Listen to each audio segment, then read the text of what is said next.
Hola, bienvenidos y bienvenidas a Pensamiento Crítico de Utopía Comunicaciones.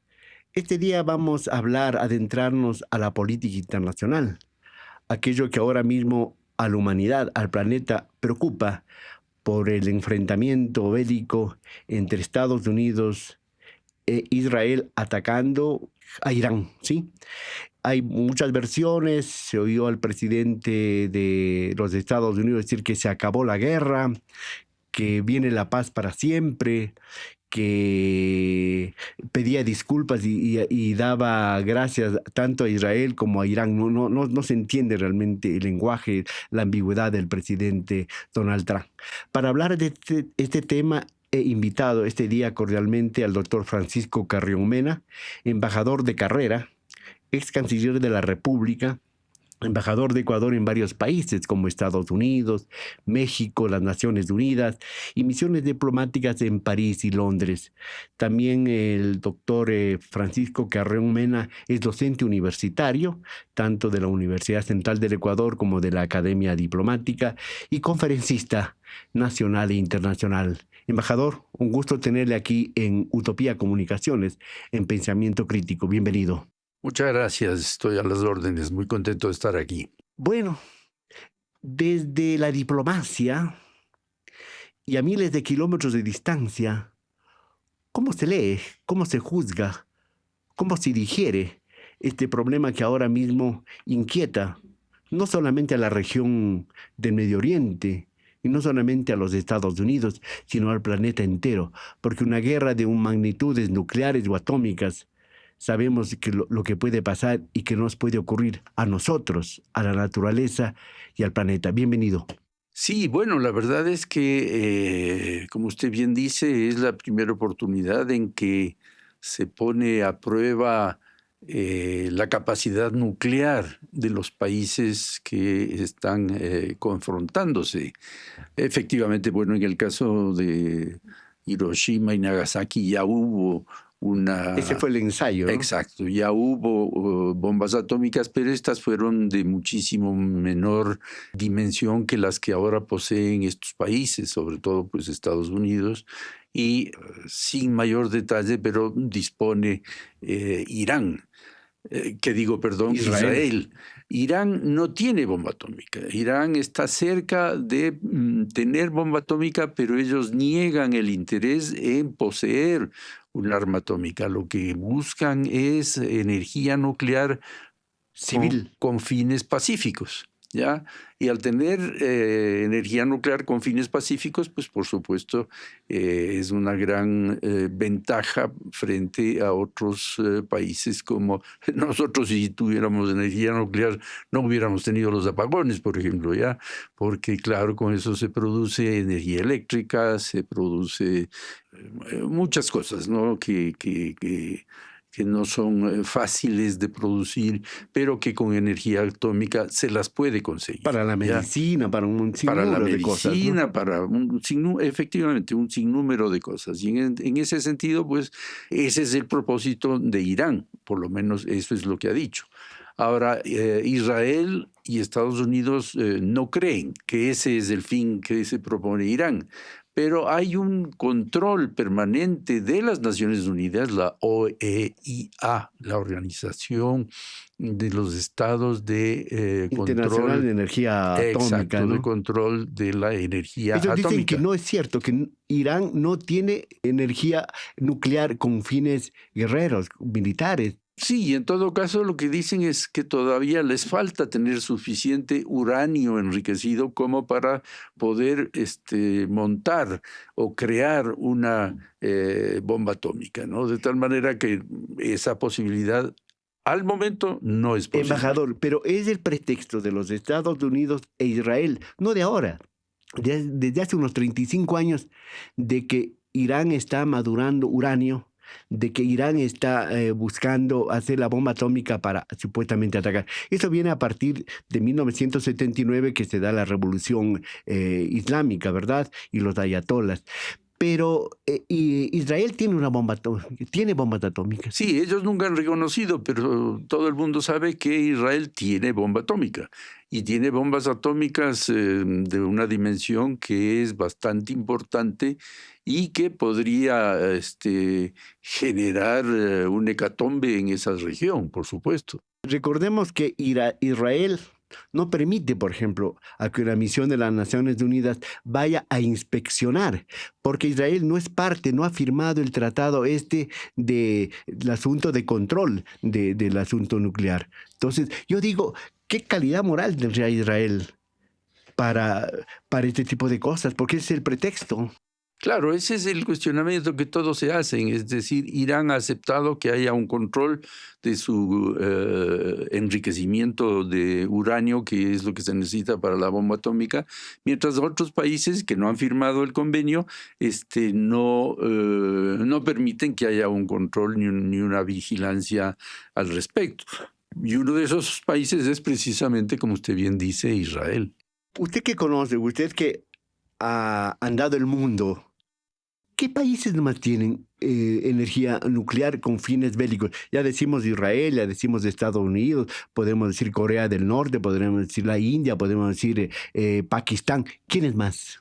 Bueno, pues Rusia, los tradicionales, ¿no? Rusia, China. Rusia, ¿Y China, en Europa? Francia, Inglaterra, Estados Unidos. Esos son los países que tienen la bomba atómica. Y alguna vez yo leía, me acuerdo, cuando Oppenheimer, que es el padre de la bomba atómica de Hiroshima y Nagasaki, decía que después de esto, el asunto de la bomba atómica va a ser una especie de que va a controlar, es decir, los países que tienen entre sí no van a utilizarlo y se hace un autocontrol. No creo que sea tanto así, porque en un momento determinado llegará la locura. Habrán otros Hitler, habrán otros Mussolini, habrán otros Francisco Franco, y ahora mismo hay un señor Trump que no se sabe hasta dónde apunta. Sí, bueno, la verdad es que lo que ha permitido que no haya una tercera guerra mundial hasta el momento es precisamente la bomba atómica, porque todos los países sabemos de las consecuencias que podría tener el lanzamiento de una bomba atómica. Entonces eso ha sido un elemento de detención. Sin embargo, usted muy bien anota que el momento en que hayan líderes mundiales que pierdan la noción de lo que es la vida del ser humano, puede darse una guerra mundial atómica, ¿ya? Vemos cómo este señor Netanyahu, por ejemplo, en Israel, mata sin ningún cuidado a los habitantes de Gaza. Niños, mujeres, nada. Están haciendo cola para recibir alimentos y vienen las bombas para matarlos. Hospitales, en fin, unas cosas horrendas, ¿no? El señor Netanyahu, quién sabe si en un momento se ve en una situación de presión que le obliga a hacer uso de la bomba atómica, ¿no? Que todos sabemos Israel la tiene. Y vale recordar que el señor Netanyahu tiene problemas con la justicia de su país. Claro, Si tiene problemas con la justicia. No, sí, por eso es que él está muy contento con que haya las tensiones que hay ahora, porque con eso ha conseguido él mantenerse en el poder, porque no se puede pensar en un cambio de líder en Israel en este momento, en una circunstancia como esta, ¿no es cierto? Entonces, esto es lo que le mantiene en el puesto. Y él ha buscado que haya estas tensiones, tal vez no esta misma, que ha llegado a unos niveles insólitos, pero no hay duda que las pequeñas, por decirlo de alguna manera, pero las confrontaciones que ha habido con, sobre todo con los palestinos, han hecho que se detengan muchas de las elecciones que debieron haber. Y era un elemento que se tenía en cuenta siempre para favorecer o no a un candidato, si estaba o no a favor de una guerra con los palestinos o eventualmente con otros, ¿no? Con los sirios, por ejemplo, que son pues enemigos tradicionales de Israel. Hay, por supuesto, y eso hay que dejarlo en claro también, grupos armados terroristas, ¿ya?, que han provocado este tipo de confrontaciones, ¿no es cierto?, que son los que inician las medidas de guerra bélicas que llevan a la confrontación. Sí, se habla de octubre del 2023, ¿no? Cuando hubo el ataque de Hamas. Pero irónicamente Hamas fue creado, financiado y formado por Israel. Y por los Estados Unidos. Y por los igual que pasó en Afganistán. Así es. Son las paradojas que da la historia, ¿no es cierto? Y que los igual países... hasta Hussein en Irak. Sí. Y que los países se olvidan por conveniencia, ¿verdad? La CIA ha tenido participación financiera de armamento y tal, con muchos grupos de este estilo. Aquí cerca, en Panamá, por ejemplo, el general Noriega, ¿ya? Que fue luego tomado preso y llevado a los Estados Unidos por narcotráfico, ¿no? Él era financiado por la CIA. Es decir, cuando no se tiene verdadera conciencia de lo que es la paz, lo que es la democracia, lo que son los valores de los derechos humanos en general, se hacen cosas que son horrendas. Hasta que les sirven, si no son marginados.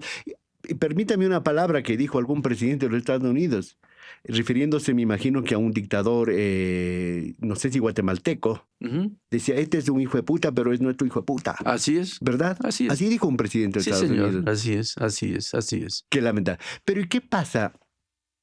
La gente dirá, no todo Israel, no todos los judíos apoyan a Netanyahu, no todos son sionistas, pues, ¿no es cierto? ¿Qué es el sionismo?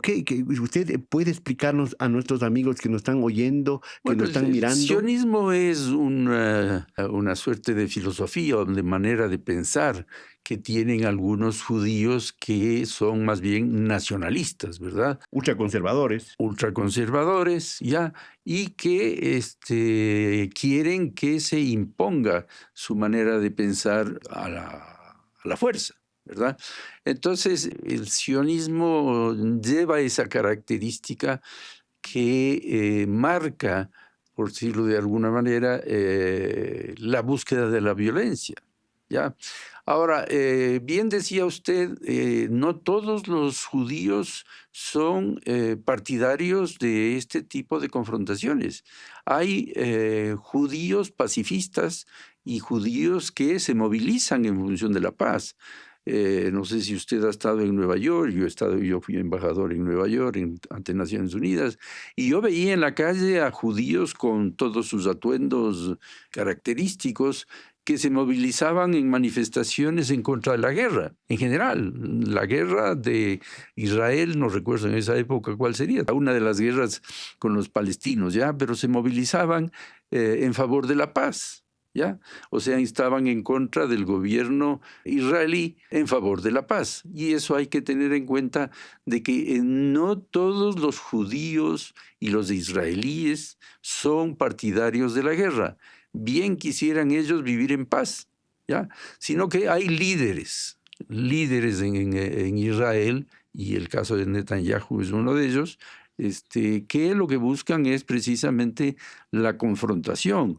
El gran Israel, es decir, incrementar el territorio y la riqueza, aparte de sobrevivir, porque hay que reconocer que Israel es un país que ha tenido la historia muy, muy dura, ¿no? En todo sentido. Muy cruel en la Segunda Guerra Mundial. Pero pues. sin duda, sin duda. Y entonces, por resolución de Naciones Unidas, el territorio que hoy es Israel estaba bajo control de los británicos. Y entonces ahí se resolvió dentro de las Naciones Unidas y Ecuador fue uno de los que votó. En 1947. Sí, señor. Y entonces tiene mucho sentido y yo apoyo la existencia de dos estados. O sea, Palestina e Israel. Palestina e Israel. Y esa ha sido la posición tradicional del Ecuador, que hay que reconocer debe mantenerse y que debe ser el camino, el sendero por el cual debe atravesar todo el planeta. No le puede usted negar a Israel a ser un país, un Estado, pero tampoco tiene derecho a negarle esa condición a Palestina. Embajador, la conducta, el asunto de Israel se mantiene desde Benjamín Bergunión, que es el fundador de esto. Luego Simón Pérez, que hablo de los líderes, y ahora Netanyahu. ¿Eran así parecidos? No, no, no, no. Ben Gurión fue el creador, en definitiva, el primer presidente del Estado israelí. del Estado de Israel, y él tenía una visión mucho más pacífica, digamos. Él fue el receptor del territorio y lo que se dedicó es hacerle a esa tierra, que eso hay que reconocer a los judíos, ¿no? Extraordinarios en su trabajo para hacer de ese territorio seco, sin ninguna posibilidad, por decirlo, de hacerle productivo a producir, toda esa tierra, ¿no? hacerle productivo. Y eso fue lo que hizo Ben Gurión. Ben Gurión. Y lo hizo también una señora de una gran personalidad, la señora Golda Meir, Golda ¿ya? Meir. Que siguió con esa tradición siempre, por supuesto, porque estaba rodeado de países árabes, musulmanes, contrarios a la decisión de las Naciones Unidas de la creación del Estado de Israel, que obviamente eran enemigos de ese ¿Y nuevo el señor Estado. Simón Pérez? Y Simón Pérez, que es un verdadero personaje, es más moderno, más actual, fue un personaje que, guardando, claro, el tema de la seguridad del Estado de Israel como prioridad para poder subsistir, fue mucho más, no sé si decirlo pacífico, pero en todo caso con una visión mucho más de Algo convivencia, de ¿no? respeto. De convivencia con los países árabes. Recuerde usted que él firmó Camp David. en Camp David y luego en la Casa Blanca la paz con Arafat. Entonces, hay líderes, no todos los líderes israelitas han sido como es el señor Netanyahu actualmente, pero en todo caso, líderes que siempre teniendo en cuenta el tema de la seguridad del Estado de Israel, estuvieron ahí para crecer con el Estado de Israel, hacerlo productivo, desarrollar sobre todo la hacer una potencia, ¿no? Es una potencia tecnológica, obviamente, aparte de ser la potencia militar. Claro. Y un enclave de los Estados Unidos ahí en el Medio Oriente, ¿no? Está muy claro que el lobby judío en los Estados Unidos es enormemente poderoso y les lleva a Estados Unidos a tener posiciones como la que tiene ahora, ¿ya? Y aquí hay que decir una cosa que es, es una impresión mía y que creo que para muchas personas será evidente. Lo que ha hecho Israel al atacar a Irán y luego Estados Unidos igualmente atacar a Irán ha hecho que Estados Unidos dé la impresión de que no tiene política exterior, sino que lo que tiene no consultó al Congreso y tampoco pidió autorización a la ONU. Exacto, y eso es lo de menos frente a que no tomó la iniciativa. Estados Unidos se involucró porque se involucró Israel. Es decir, Israel marcó la pauta de una guerra a la cual le hizo involucrarse a los Estados Unidos, lo cual suena a una paradoja, ¿no? Que es la primera potencia mundial que se ve arrastrada por un país pequeño a una guerra que quién sabe en qué vaya a terminar, porque eso que se dice que se ha acabado y que todo es felicidad, ya vamos a es eso, un embajador. verdadero cuento, ¿no? Y tomando en cuenta la ironía que usted dice, el señor Trump en esta segunda elección presidencial, él hablaba que iba a ser el presidente de la paz, que en 24 horas se acababa la guerra entre Rusia y Ucrania y que a Gaza le convertía en una playa de 7 estrellas y que les iba a mandar a otros territorios a los palestinos. Y hasta soñando, creo, nos desea sueños húmedos de un premio Nobel de la Paz, el señor Trump. Bueno, ¿qué sabe ahora mismo? Porque los comunicados van y vienen. Señor Trump dice que se acabó la guerra, en Irán dice que no es así, Israel sigue atacando. ¿Qué sabe usted ahora mismo de lo que está pasando allá en Medio Oriente? Bueno, lo que sabemos todos, ¿no? Que después de lo dicho por el señor Trump respecto a que con esto se ha acabado la guerra y todo es felicidad. Yo cuando leí eso dije, estos son lo que llaman los gringos wishful thinking, ¿ya? O sea, pensamientos que uno quiere. Sería más o menos la traducción. El deseo. El deseo, ¿ya? Pero eso no es así, pues. ¿Usted cree que después de una confrontación tan violenta como ha sido esta, se van a quedar tranquilos? ¿No van a haber retaliaciones? Eso es imposible. Eso es verdaderamente imposible. Y ese es el temor que tengo yo, de que estas retaliaciones que van a venir de Irán, ya han venido algunas hacia asentamientos militares En Qatar hubo americanos. En Qatar ya hubo uno, y van a haber ataques, y han habido ataques después de esto en Israel, en Tel Aviv, y seguirán habiendo. Israel no se va a quedar así, habrá también ataques israelitas hacia Teherán. Es decir, esto es una cosa que resultará sumamente difícil de tener, porque pegarán unos y vendrá la respuesta de los otros, ¿no?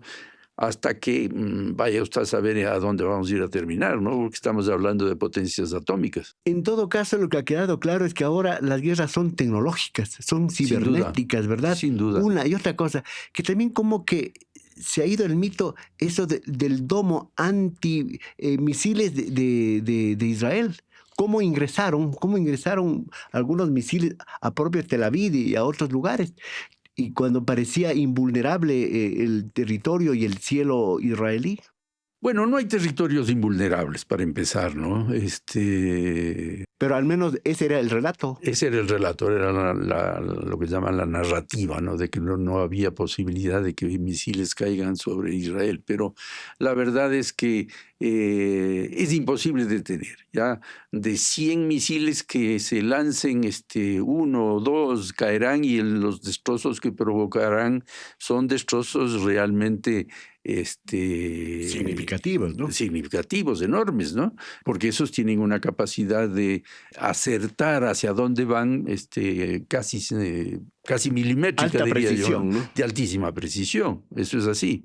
Y otra cosa también, el asunto es de que salió el señor Trump a felicitar a sus militares y todo, decir que han atacado 3 puestos donde supuestamente estaban las armas nucleares militares de Irán. Como que ha sido desmentido, como que parece que no es tan cierto, y esos festejos del señor Trump también son deseos, no son realidades. Bueno, aquí viene este juego de información, ¿no es cierto? Ahí viene la guerra mediática también. Exacto, la guerra que se basa en la información. Es posible que se hayan destruido, por ejemplo, todas estas instalaciones atómicas, es muy posible, con esos aparatos y esa altísima tecnología que tienen los Estados Unidos. ¿Pero la radiación podrían ya sentirse por allá o no? Ahora, lo que sucede es que esto es a 80 metros bajo tierra, ¿verdad?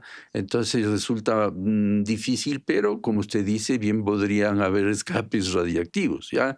Entonces los Estados Unidos dicen eso, pero Irán no sería extraño que desmienta y diga, no, nosotros no hemos sido atacados en los búnkers atómicos, porque esos ya fueron removidos de ahí y están en otro lugar.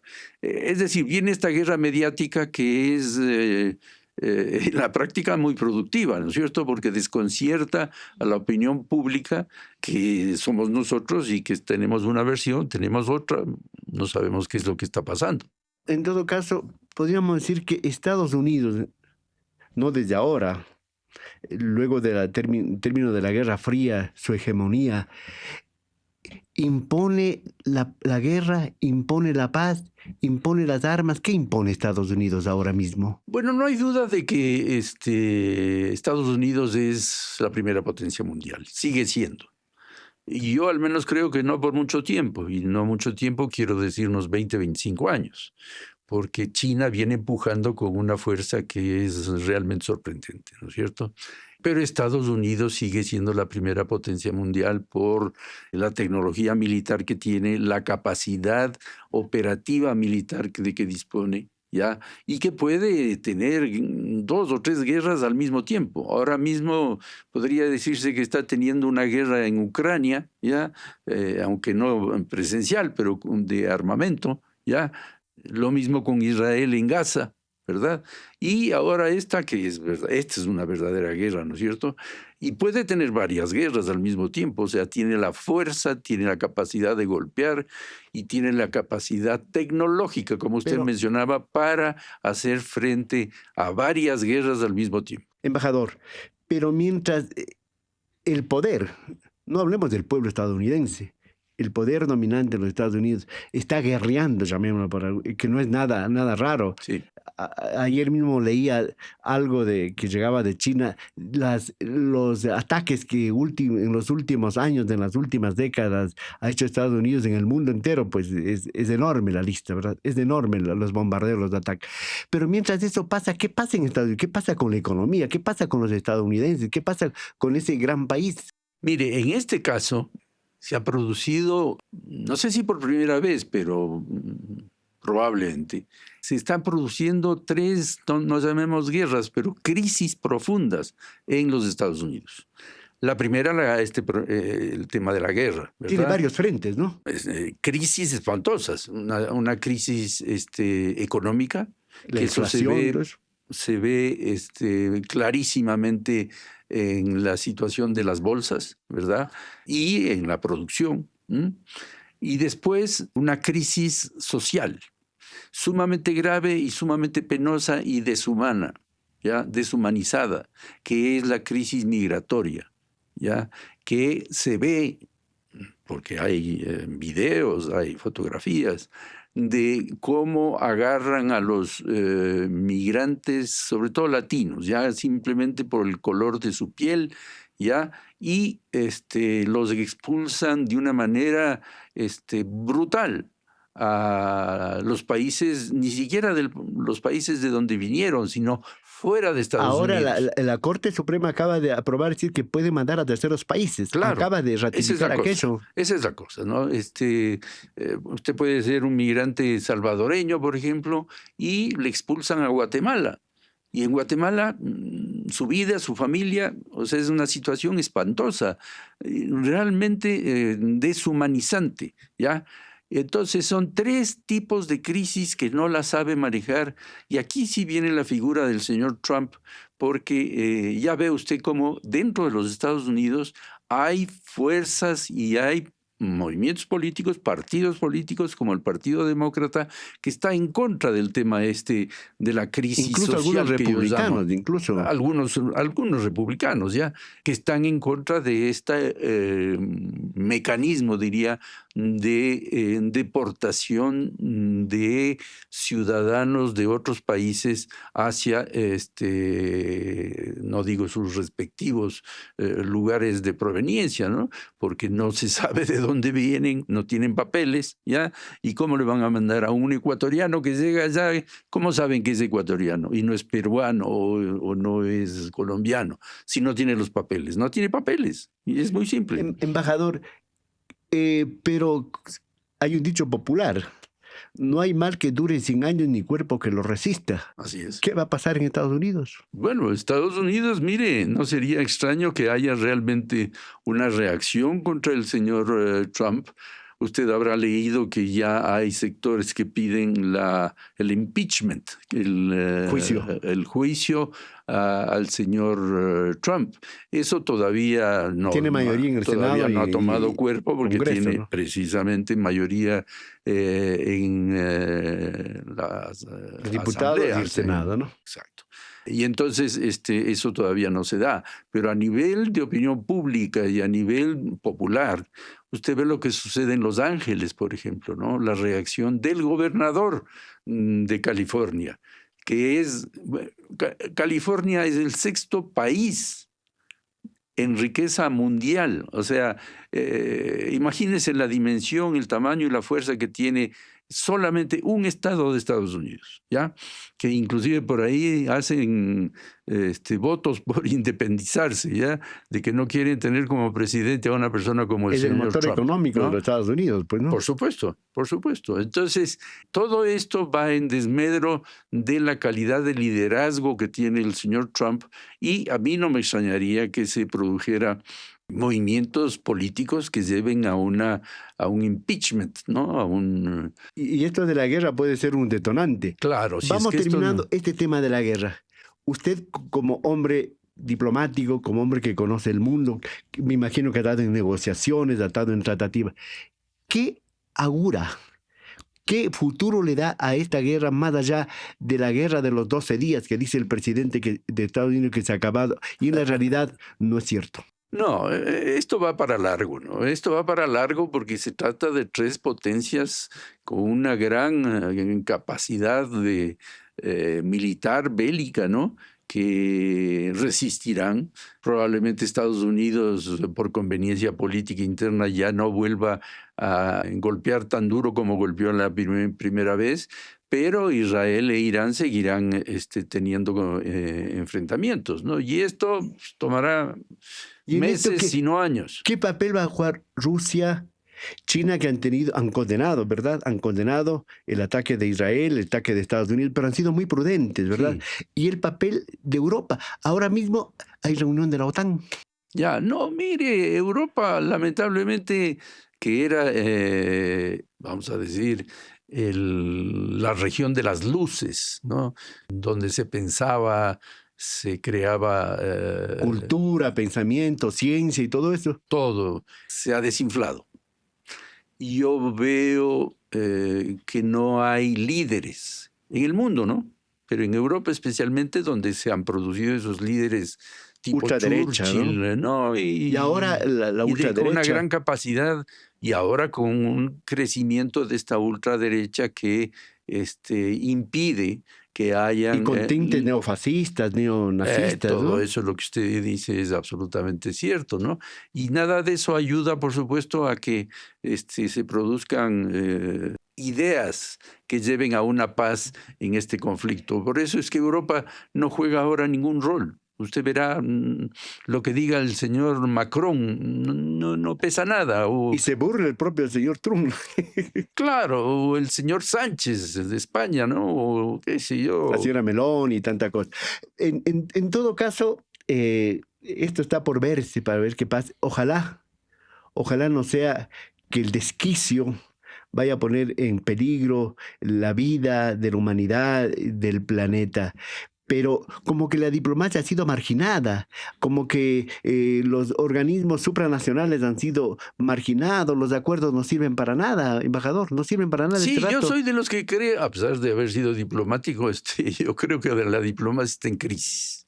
¿Ya? Usted ve que no hay participación de la diplomacia tradicional, serena, prudente, inteligente, que resuelva los conflictos que se producen en el mundo. Yo creo que Ecuador dio una muestra de la utilidad de la diplomacia cuando negoció la paz con el Perú, por ejemplo. Eso fue una demostración de que la diplomacia sí funciona, ¿ya? Perdimos mucho, sí, pero la diplomacia funciona. Ya con el Perú ahora tenemos las mejores relaciones del mundo, ¿ya? Pero en otros casos, en otros países, entre otros países, eso ya no se da, sino que se va directamente a las armas, a la violencia.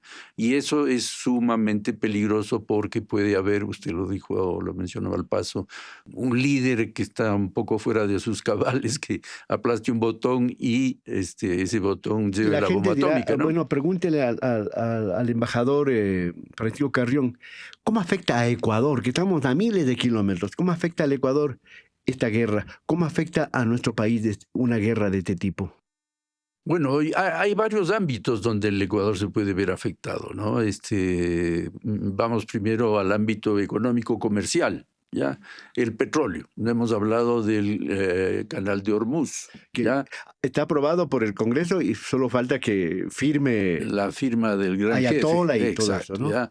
Eso implicará un efecto sobre el Ecuador. Definitivamente. Dice que podría llegar hasta $130 del barril. Sí, podría ser, ¿no es cierto? Entonces eso nos beneficiaría, pero también el costo de las gasolinas, de los derivados, ¿no? Exacto, de las gasolinas ya tratadas para que puedan ser utilizadas acá son sumamente caras y eso nos va a costar mucho dinero, ¿ya?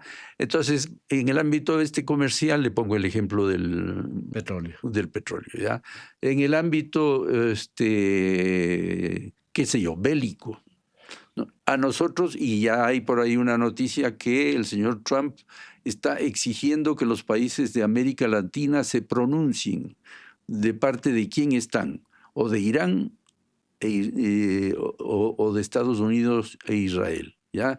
Entonces, a ver, si el Ecuador dice, a ver, es una guerra que no me toca, está muy lejos de estar, no le veo ninguna Pero el señor consecuencia. presidente Daniel Noboa tiene raíces, pues él nació allá en los Estados Unidos, tiene Sí, mucho afecto. Y ahora pero es incluso el caso del presidente, ¿no es cierto? incluso se habla que ya en Galápagos existen aviones, existen cosas de los Estados Unidos. No me extrañaría, porque ahí es una cuestión que yo creo que se equivoca el presidente Noboa, porque ese no es el sentimiento de todos los ecuatorianos. Podrá ser el sentimiento de él y de su gobierno, pero los ecuatorianos yo creo que no tenemos ni un conocimiento ni una vinculación con países. Tenemos excelentes relaciones con Israel, por supuesto que sí, y eso es positivo porque Israel es un país amigo del Ecuador y nosotros hemos sido amigos. Nosotros firmamos la carta por la cual se creó el Estado de Israel. Y eso es importante tenerlo presente y mencionarlo. ¿Ya? Con Irán no tenemos, no es ni fu ni fa, no es tan distante, tan lejano, no tenemos comercio, nada, no tenemos por qué pelearnos con Irán. ¿Ya? Con Estados Unidos, por supuesto que tenemos relaciones, pero no nos van a obligar a que por esas relaciones con Estados Unidos nosotros vayamos a tomar partido por una o dos de las partes en conflicto. Nosotros lo que tenemos es que ser muy serios en esto y aplicar los principios de la Carta de las Naciones Unidas. Muy simple. Aquí lo que ha habido es una agresión de Israel contra Irán y luego una agresión de Estados Unidos contra Irán. Irán no ha agredido a ninguno de los dos países y eso debe tenerse presente. Se ha defendido después. Se ha defendido después, por supuesto. ¿Ya?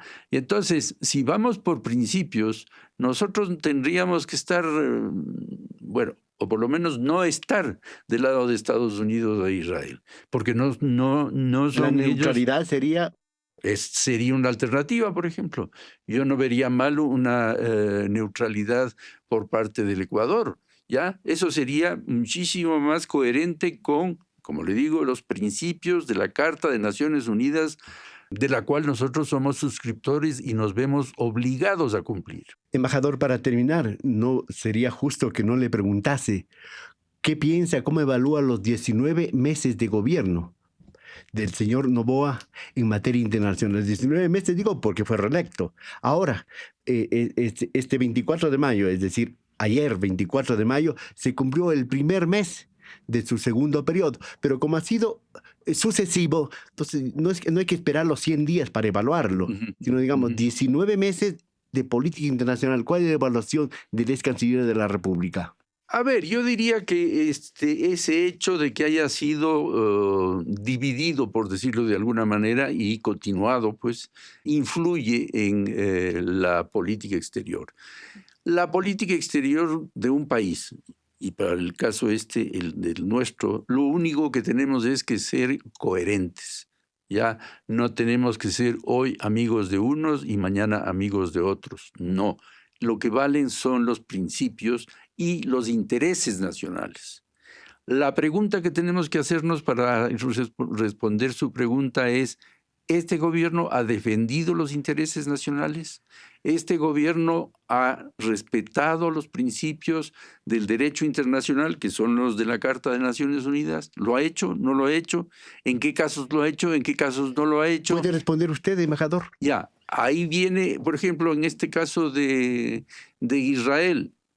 Yo diría que hasta el momento no ha habido un pronunciamiento contundente, ¿ya? Que debió haberlo, ¿ya? Pero si es que es, como le digo, un apoyo a Israel, no estaría cumpliendo con uno de los principios del derecho internacional. Pero apoyada a Ucrania, por ejemplo, en la guerra. ¿Perdón? ¿A Ucrania ha apoyado directamente, por ejemplo? Sí, por supuesto, porque eso es lo correcto. Eso es lo correcto porque fue una invasión por De parte Rusia. de Rusia, una agresión por parte de Rusia, y la defensa del Ecuador debía ser precisamente la que manda el principio de el principio de la no agresión. Ya, mire, es curioso, pero en política internacional las cosas son fáciles, ¿ya? Y en la diplomacia las cosas son fáciles, pero su aplicación es dificilísima, ¿ya? Porque lo que mandan los principios es lo que manda y lo que deben hacer los países. Cumplir ¿ya? las normas internacionales, Exacto. cumplir lo que dice nuestra Constitución y la tradición. Y más que la tradición, la defensa de los intereses nacionales. Claro, ahí está la tradición, defender los intereses del país, ¿no? Los intereses del país son los que mandan. A nosotros nos lleva la defensa de nuestros intereses. Es lo que interesa, ¿no es cierto? El presidente ahora mismo está en su última gira, con esta la 20, ¿ah? En 19 meses de gobierno, 20 veces ha estado fuera del país. Tiene un recorrido por China, Italia y España. ¿Sirven de algo? ¿Han servido hasta aquí ustedes, como estudiosos del tema diplomático, del tema internacional? ¿Han servido estos 19 y ahora 20 viajes del presidente para el Ecuador? Mire, ir a España sería, creo que la 10ª o 9ª vez, y entonces ya yo creo que es suficiente. Hay un desgaste de la figura presidencial. Eso hay que tener presente. El viaje a China sí me parece absolutamente correcto. Nosotros debemos tener relaciones cordiales y, sobre todo, fructíferas con China. Es nuestro socio comercial, pues, al final. Inversionista. China es un país que nos puede dar mucho y nosotros podemos obtener mucho de China. Y entonces el hecho de que el presidente de la República vaya a China me parece correcto. Siempre que, y ahí hay una cosa que es fruto de la experiencia, ¿no? Siempre que los viajes sean bien preparados. No es que cojo mi maleta y vámonos a China. Hay una agenda. ¿Ya? Tiene que haber una agenda, tienen que haber compromisos ya prácticamente cerrados, porque no es que el presidente llega allá y se pone ahí a negociar, no sé. O sea, tiene que primero los ministros, los cancilleres, los embajadores, por ellos. Y el presidente va a rubricar ese tipo de cosas, ¿no? Prácticamente es así. Y entonces eso es lo que yo no veo que exista, porque de un día a otro... Un poco improvisado el asunto. De un día a otro se dice, por ejemplo, este viaje a China. Fue un viaje que se conoció pocas semanas antes. ¿Cómo se pudo preparar un viaje de esta importancia con China? ¿No será lo que cuente la foto?